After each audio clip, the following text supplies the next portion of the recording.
ভূত ভূত ভূত ভূত ভূত কোথায় সব ভূত ভূত ভূত। আব্বা কি হয়েছে তোমার? কি হয়েছে তোমার? তুমি এভাবে চিল্লাচ্ছ কেন?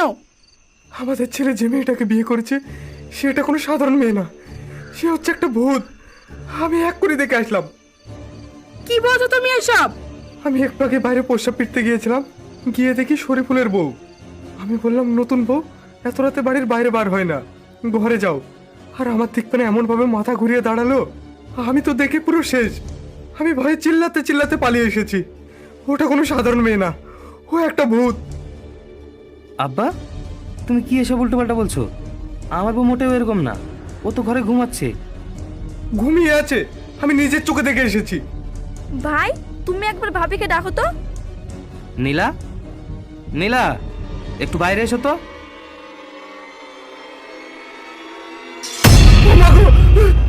আরে শুধু শুধু ভয় পাচ্ছ? কি হলো এত রাতে তোমরা সবাই এখানে? মা, তোমরা নিজের চোখেই দেখো, নীলা ঘর থেকে বেরিয়ে আসলো। আব্বা কি যে উল্টোপাল্টা কথা বলে না। আচ্ছা ঠিক আছে, চলো ঘরে চলো।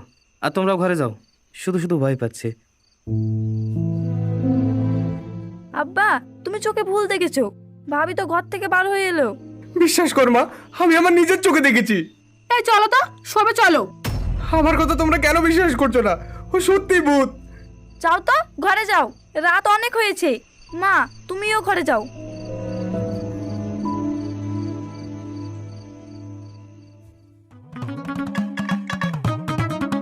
ওরে বাবারে,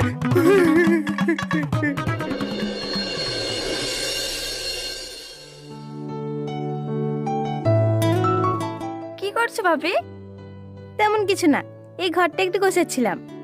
শোনো ভাবি, আজকে মা আব্বাকে দিয়ে অনেক বাজার করে নিয়ে এসেছে, মাছ মাংস সবই এনেছে।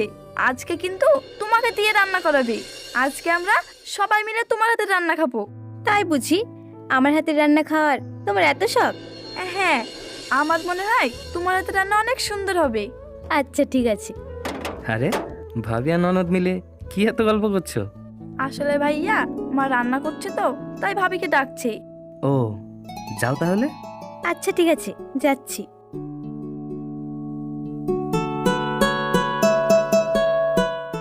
আচ্ছা ঠিক আছে ভাই, আমিও আমার ঘরে যাই। আচ্ছা যা।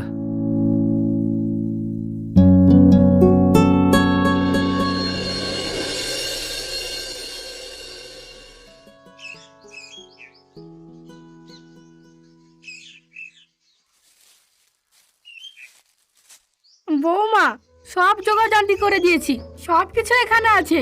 আজকে তুমি রান্না করবা, তারপর আমরা সবাই খেয়ে দেখবো তোমার হাতে রান্না কেমন। আচ্ছা ঠিক আছে, তাহলে তুমি এখন রান্না করো, আর কোনো সমস্যা হলে আমাকে ডাকবে। না না মা, কোনো সমস্যা নেই, আমি পারবো।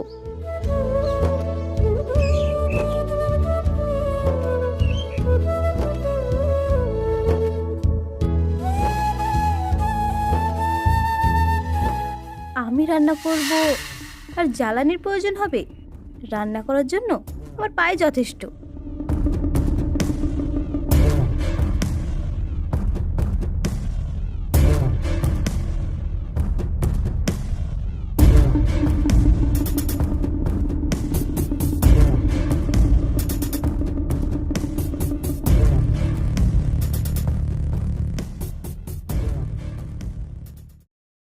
খোকা, ও খোকা, মা, বৌমাকে রান্না করতে দিয়ে এসেছি, সব জোগাড় করে দিয়েছি, আর বলেছি আজকে তুমি রান্না করবা।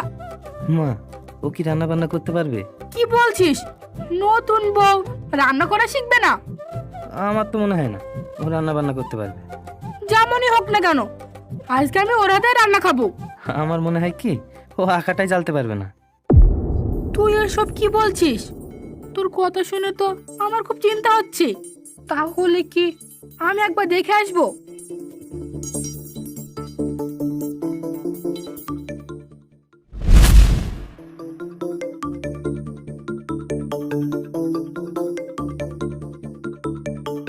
হায় হায়, এটা আমি কি দেখছি? বৌমা পা দিয়ে রান্না করছে, পাটাও পড়ছে না, পাখার ভিতরেও তো কোনো জ্বালানি নেই। আগুনও তো দেখছি দাও দাও করে জ্বলছে। আমি কি ঠিক দেখছি নাকি ভুল দেখছি? না না না না, আমি তো ঠিকই দেখছি। হাসিনা বাপ তো ঠিকই বলছিল বৌমার ঘাড় নাকি ভূতের মতন ঘুরে গিয়েছিল। আমরা তখন আর কথা বিশ্বাস করিনি। এখন আমি কি করব? যাই খোকাকে ডেকে নিয়ে আসি, ওকে এসে দেখাবো ওর বউ কিরকম ভূতের আচরণ করছে, জ্বালানি ছাড়া কিভাবে রান্না করছে।